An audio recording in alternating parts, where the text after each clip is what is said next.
Welcome to the Midnight Vigil, the channel where the stars are always right and there really is a monster hiding underneath your bed. This is the second episode of From the Ether, the series where I go in depth with paranormal activities, some of which are famous and you may have heard of, like last week's episode based on the Enfield poltergeist. Tonight I'll be discussing one of Gulfport's better known hauntings, the Cahill Mansion. As usual, I'll be discussing the history of the haunting, give my impressions on the activity, and discuss its overall legacy. The Cahill Mansion was situated in Hansborough, an industrial town to the northeast of Gulfport, Mississippi. Hansborough was built into Bayou Bernard and was settled in the 1840s, mostly by people who came from the north, especially New York State. The town was the industrial center of the coast before the Civil War, where foundry and machine shops worked alongside 7 sawmills and other industrializing equipment, essentially supplying all the coast section from their production lines. The Civil War was hard on Hansborough, as it was for all of the Gulf Coast. The economy was devastated, and instead of making industrial equipment, Hansborough's mills were converted to powder mills, where they manufactured gunpowder, while their machine shops were focused on repairing damaged muskets and war materials for the Confederate Army. Tonight's drama picks up in the early years of World War I. The Cahill Mansion, itself a majestic 3-story house that overlooked the bayou, was constructed by William Stewart in 1915.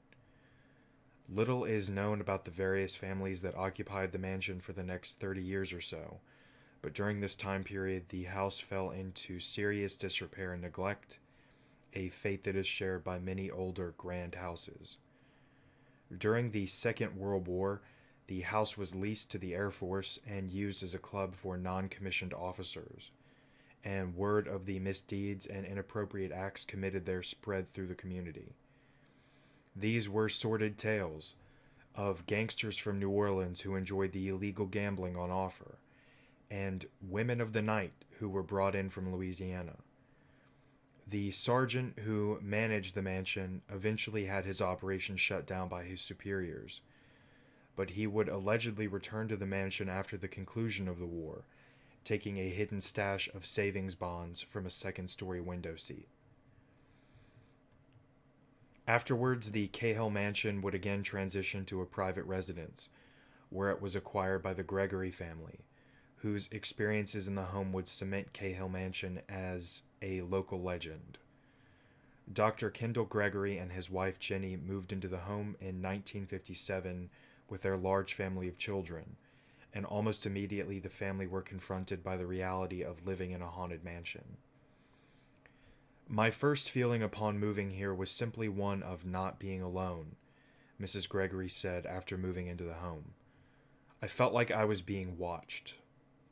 It's the Gregorys who are the principal players in tonight's drama, and their accounts of the activity they experienced at Cahill is going to be the primary focus. The Gregorys wouldn't have to wait long for the activity to increase either. Almost immediately after moving in, the Gregory's 5-year-old son would encounter the ghost that inhabited Cahill Mansion. One night, the young boy went into his parents' bedroom and woke them up, telling them that someone was walking around his room. The Gregorys told him that it was his imagination and sent him back to bed. A little after that, the boy came back to his parents' bedroom, saying that the strange walking noises were still going on. The parents sent one of their older sons into the room to stay the night with him for the rest of the night. About an hour after that, the older son came running into the bedroom and confirmed the story. He's not lying. There's someone walking around at night. The closet door opened up, and the footsteps would go around the bed and go back into the closet. This initial disbelief wouldn't last long, as soon the entire family were dragged into Cahill's activity. The Gregorys also experienced other paranormal activity inside the Cahill Mansion, some of which are pretty typical of hauntings. Jenny, the mother of the family, would also hear strange knocks and bumps on the walls, grating noises, and even disembodied screams.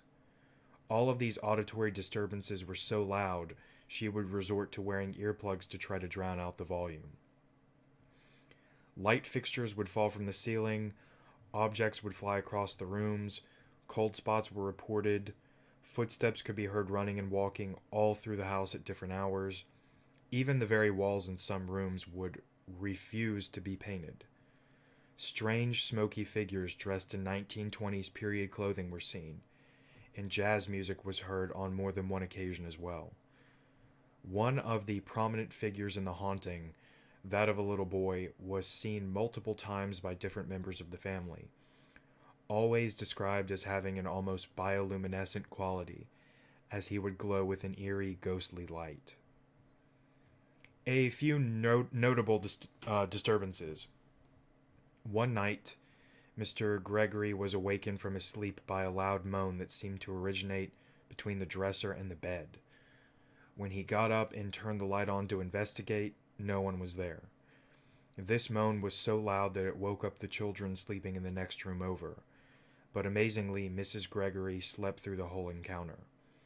But the immediate next night she would be subject to this noise as well, and described it as an indescribable, bubbly moan, a horrible, hideous sound, as if someone was in unbearable agony. This entire encounter lasted about 15 seconds. Another night, the couple were woken up by a loud pound, like someone had used their fist with full force to hit it, on the large headboard of their bedroom furniture set. Later that same night, they heard a loud clicking sound, like fingernails or claws, which also seemed to come from the headboard. One night, one of the older boys went downstairs to get something to eat and heard ghostly voices moaning loudly from the living room area. Another voice called from the dark, "Get out! Get out!" which was followed by an ear-splitting scream. Mrs. Gregory would later recall that she believed something terrible had happened in the downstairs area. In what would be an ominous premonition of the things to come, mysterious fires whose origins were unknown were reported multiple times in the house while the Gregorys lived there. In one instance, Mrs. Gregory came home to find a small red candle lit in one of the cabinets under the sink. Upon calling her maid, prepared to chastise her, Mrs. Gregory was chilled to discover that the maid had put the candle out and said that she had earlier found another, different candle lit in the same location earlier in the day. In a statement that you won't find surprising, the Gregorys had trouble keeping maids and cooks in their employ at the house. On another occasion, one of the Gregory sons walked into his bedroom one afternoon and was startled as his school jacket burst into flames. He hurried to put the fire out, but the jacket was partially destroyed by the incident. On the morning of President Kennedy's assassination, the children discovered the drapes in the house were dripping blood, and the window panes were smeared with blood spatter as well. This incident brought to mind a similar circumstance from a few days before the assassination, in which Mr. Gregory and one of the sons discovered circles were drawn in blood on their respective windows. The volume of blood in these instances is interesting because none of the family were injured in any way. Neither were the house staff. So where did it come from? The family were deeply disturbed by this escalation in the haunting, and Mr. Gregory even collected samples, which tested Rh positive for human blood. In another similar incident, the youngest members of the family, toddlers, woke the Gregorys one night with their fearful screams. Mr. and Mrs. Gregory rushed into their room and discovered the walls and floors were stained with a sticky brown liquid, which laboratory tests later confirmed was old congealed blood. Special notation here, this is from the Mitchell report. The ghostly apparition of the boy would reappear from time to time, and in one incident, a family friend visited the house and saw a young boy eavesdropping in on Mrs. Gregory's phone conversation. The family friend chastised this boy, and the being just stared at her for a long moment before finally putting the phone down. It exited the house out the back door, where it promptly disappeared into thin air. The family friend was so scared by this encounter that she went to Mrs. Gregory and explained what had happened. Mrs. Gregory and the family friend dug through the house, where they found old photographs that one of the previous occupants had left behind. They found an old photograph of a young boy with blonde hair, and the family friend confirmed that that was who she had seen. The pair discovered that the young boy had been the son of one of the previous owners and was mutilated and killed in a horrible tractor accident on the property.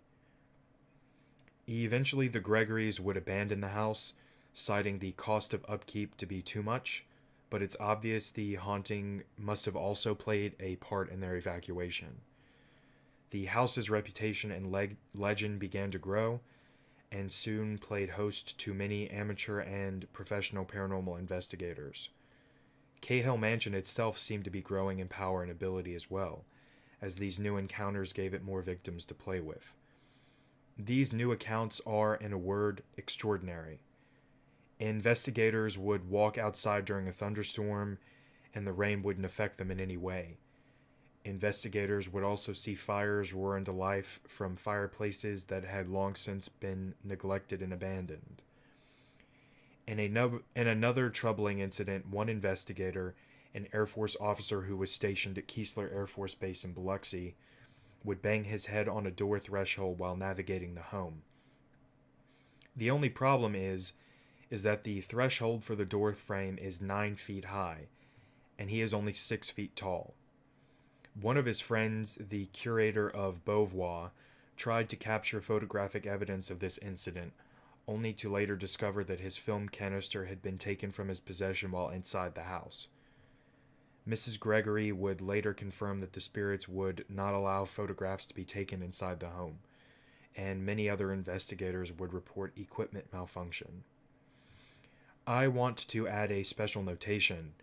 This information comes from what I'm referring to as the Mitchell Report.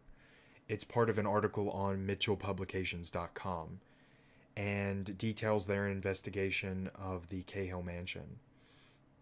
Virginia Gregory Russell, who we're going to be hearing from later in the legacy section, is one of the Gregorys who lived in the house and claims that the Mitchells are liars and never stepped foot in the Cahill Mansion.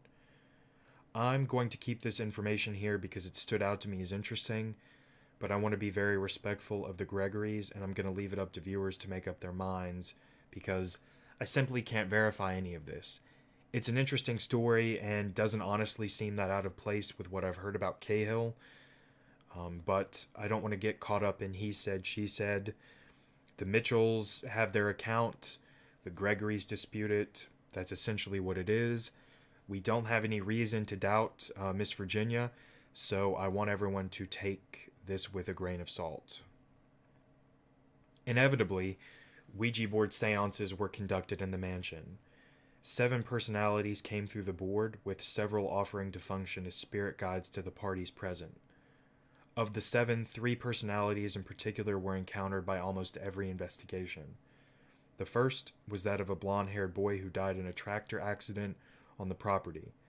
This is the same apparition that the family friend Anne had seen previously in the house. The second was an elderly woman that would frequently materialize and dematerialize visually. She considered herself to be the host of the mansion and its spiritual inhabitants. And the third, an alcoholic RAF pilot named Dirk, who claimed to have visited the mansion while it was an officers' club during World War II. Dirk was reported to follow certain investigators home and torment them, either by drinking their alcohol, of which he was particularly fond of gin, or by causing crashes and loud disturbances.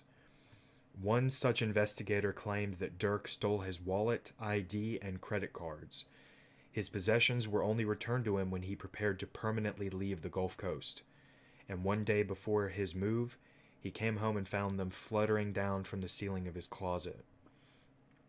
These entities, who claimed to be speaking for the numerous spirits who had lived and died in the mansion, stated that the house would never allow itself to be torn down, and that Cahill Mansion would burn to the ground before such a thing would take place. In the following months, one notable investigation occurred, as Cahill Mansion was visited by Dr. David Bubar, a Tennessee minister who was nationally renowned for his ability to talk and converse with spirits. In the seance, which was attended by over 20 people, Dr. Bubar made contact with the lost souls of the mansion, and, after putting himself into a self-induced trance, allowed the spirits to inhabit his body and mind, and they used his voice to tell their stories. Many spirits spoke of the horrors they encountered at Cahill, all of which nearly ended in murder and tragedy. One standout spirit named Flossie recalled her harrowing story. "I am Flossie, and I'm hurt. My nose, my head, my neck doesn't even work anymore. He wanted to use me. He keeps me in this room and locks the door. My baby. I wanted to keep my baby. He shot me. I'm sick. I'm corroded. I'm full of holes." Before she left Dr. Bubar's body, she would take credit for previous efforts at trying to burn the house down, saying that she had left burning candles all over the home. The Gregorys ended up scheduling the demolition of the property, seemingly tired with being owners of the most haunted mansion on the Gulf Coast. On the day of the demolition, the contractor in charge of the site was suddenly killed. He had apparently died of a heart attack. During the resulting delay, the house burned to the ground of its own accord. The cause of the fire was never determined. Notation: the bit here about the contractor is a piece of information that I am receiving from the Mitchell report. So now we're in the impressions part of the video, and let me say how utterly blown away I am about the Cahill Mansion. This house seems to have it all. Full-figure apparitions, disembodied voices, strange knockings, noises and disturbances, blood literally dripping from the house. Just about every form of paranormal activity I can think of is displayed in one form or another in this haunting. Of all the crazy things that happened at Cahill Mansion, the blood is what I think many will find the most troubling. Besides the obvious, "Oh my god, blood is dripping from the walls," horror movie kind of shtick, it's really crazy, this blood. The bloody circles, what could all of that mean? In the occult, blood and circles both are incredibly powerful symbols. Blood is one of the most essential representations of life force, and can also be used to illustrate death. The circle is often used in conjuration, but can also be used in protection as well. Was something or someone attempting to conjure more spirits to Cahill Mansion? Or was this just the entities trying to force the Gregorys out by using scary and provocative imagery? And again, all of this happening before or on the day of the Kennedy assassination. Surely that can't be a big coincidence. In the paranormal, you'll see a lot of speculating about how powerful our thoughts and minds really are. On a day like that of national and international mourning, could the spirits at Cahill have been using that collective misery and sorrow to project this blood into the real world? Was the house itself in mourning along with the nation? What's interesting again about this haunting is that the spirits here display so much energy and personality. Usually in a typical haunting, if there could ever be such a thing, you get the usual kind of spookery and bumps in the night. But here we're given real reasons for why all of this is happening. The NCO Club definitely contributed heavily in the presences that lingered there. The spirits at the seances spoke about the murders and prostitution and forced abortions that went on at Cahill Mansion. Think of how much tragedy had to have occurred there, how much sadness and misery was accumulated. How many people lost their lives there? How much blood was spilled at Cahill Mansion? The sad thing is that we'll never know, will we? Cahill was burned to the ground, and it is a serious loss to the paranormal community.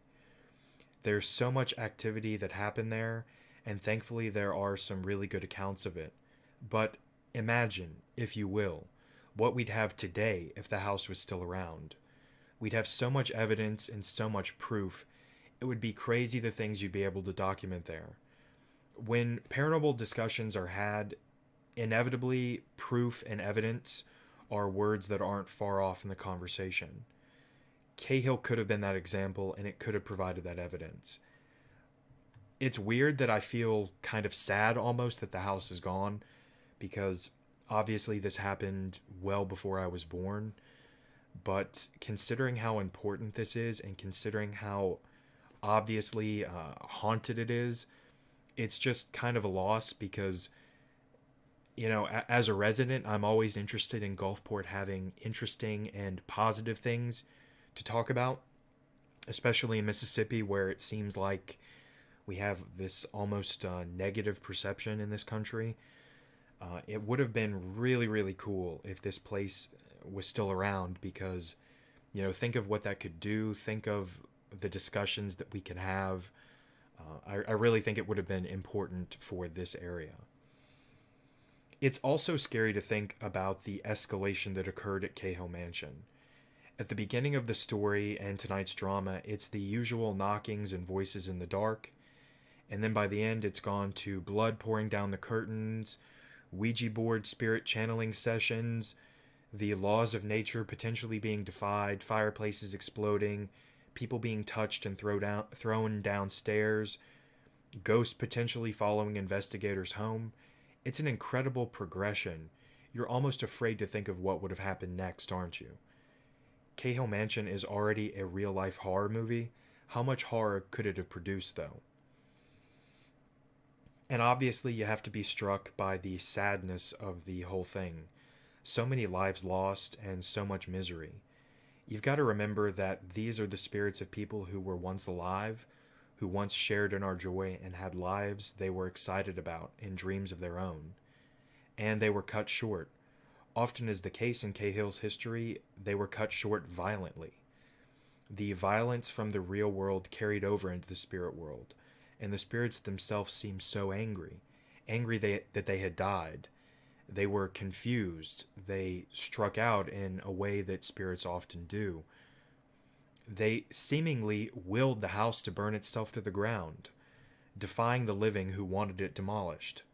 I mean, ultimately, the same goal was accomplished here, but as far as the narrative of tonight's drama is concerned, it just blows me away that the spirits themselves seem to admit that they wanted to burn the whole place to the ground.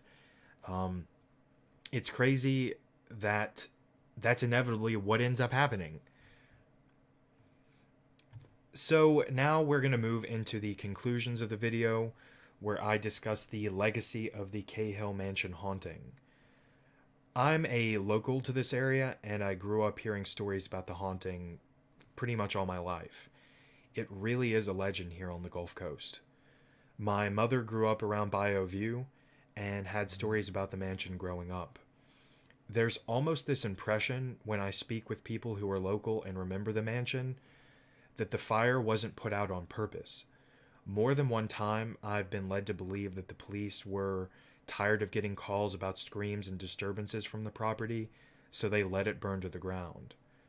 Obviously, that's some of my famous reckless speculation, but it really makes for a killer ending, doesn't it? I found about one book and 5 or so very helpful articles about Cahill Mansion that gave the story I was writing some real meat. Outside of that and outside of this area, it doesn't really have a legacy, though. Lifetime hasn't even made a movie about it, and they make movies about everything. So to get some real legacy, I had to go to social media, as I often do when making videos for this channel. I'm going to read off real stories and real accounts concerning the Cahill Mansion that, in this case, totally surprised me, come exclusively from Facebook and exclusively from one source. So we have Virginia Gregory Russell. I'm going to be reading off a couple of her comments that I found.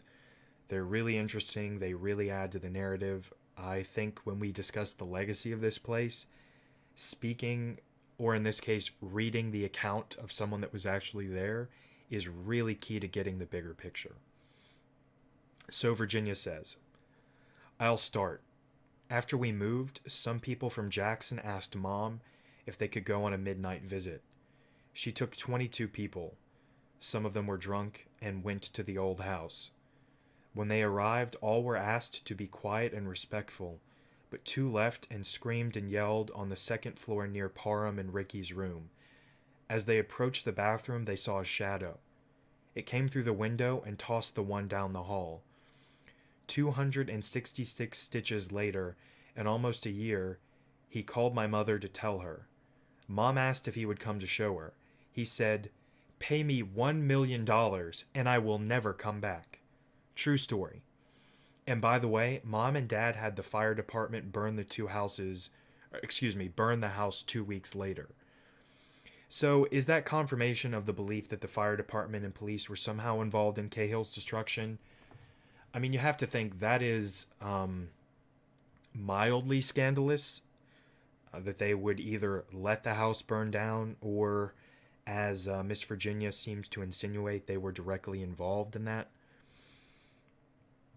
Virginia says again, there were bloody fingerprints on the third floor in the rafters that had been there for years.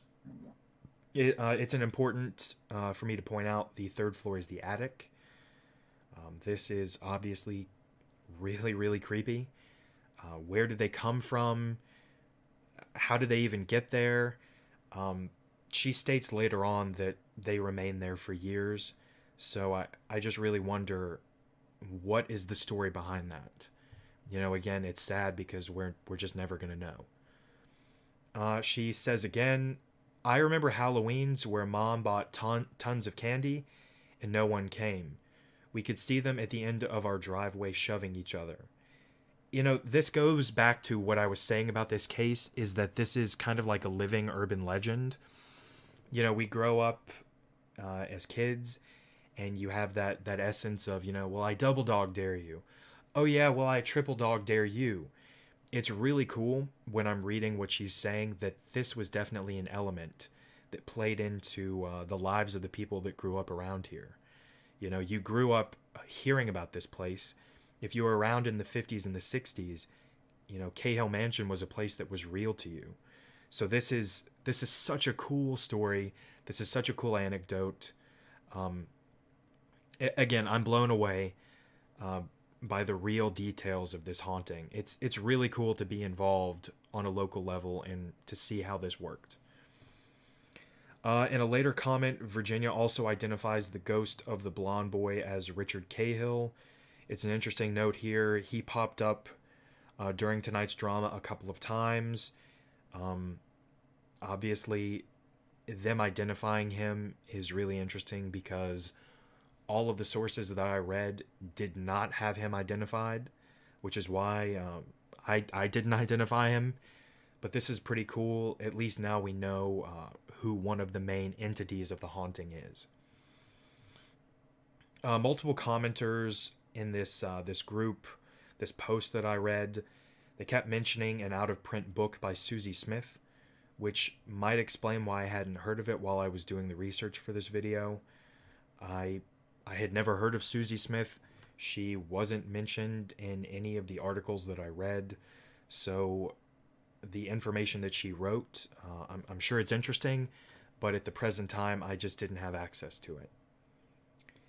Anyways, I think I've pulled everything from the social media that I can.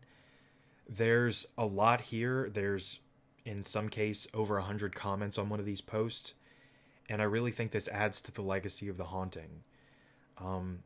There's a great story here, but hardly no one outside of this local area is talking about it, and it's kind of sad because you have to think, as time goes on, who's going to be left that's going to be remembering this? The mansion burned down decades ago. You know, I'm hearing about it from my family, I'm hearing about it from friends, but eventually when we're all gone, who's going to tell the story about what happened there? Cahill Mansion was a site of extraordinary paranormal activity, with a wide array of phenomena recorded and witnessed. Murder and misery, prostitution and abortion, countless lives lost. Though the house is gone, its memory with the living still remains. It's almost a fitting end to the story that Cahill Mansion itself would go out in its own way, burning to the ground of apparently mysterious causes. Even though Cahill is gone, as long as we continue to talk about it, as long as we continue to share stories about what happened, we can keep the oral and written tradition of this story going as long as possible. As long as more people are sharing the story, as long as more people are sharing the frankly incredible things that happen there, we can keep Cahill Mansion's memory alive well into the future. And finally, a very real disclaimer that I'm probably going to be adding to all of the real world videos that I do. I'm given a sometimes limited amount of information to draw from in these videos. I try to piece together a narrative in order as best I can, but sometimes I will inevitably mess that up and get something wrong. With this case, I had approximately one book by Alan Brown, and it was fantastic, by the way. The chapter on Cahill is fantastic. And I had like 5 articles to work with. There's just not a lot out there on Cahill Mansion. It's frustrating because when I was doing the information on this, I I was doing it assuming, hey, there's like 5 articles, okay? I'm seeing some information overlap, but there's a lot of it that isn't, and a lot of the information that doesn't overlap is really interesting. Like the Mitchell report has some really interesting stories in it. It just goes to show you really have to take a lot of these accounts sometimes into question because Miss Virginia herself seems to debunk some of those claims. I don't know. I can't tell you whether it's true or not. Um, Maybe when we talk about the paranormal, you want to get the true story as real as you can, even though, there's, of course, skeptical people out there who will say and will dismiss, there can't be a true story here because none of this is real. Yeah, I know that. That's fine. We all have our perspectives. But when I talk about real people and their real lives, I'm aiming to be as truthful as I can. So if I have put out any misleading information, of course, it's my responsibility to make sure everyone knows. And of course, like with my other real world videos, if there's ever an update to this story or if I get new information that's exciting and I think, the community is going to find interesting, I will of course share it with you all. This one is a great story. I really had a lot of fun recording it. I had a lot of fun learning about this place. It's great to learn more about our local history here. As usual, guys, thanks for watching the video. If you liked the content and you're new around here, welcome to the channel. We do a lot of horror stuff here, some true crime, some paranormal discussions. If you liked what you saw in this video, if you liked the things that I'm doing, feel free to subscribe if you want. If you have a Twitter account, you can follow me at Midnight Vigil. As usual, I will see you guys next time. Thank you and good night.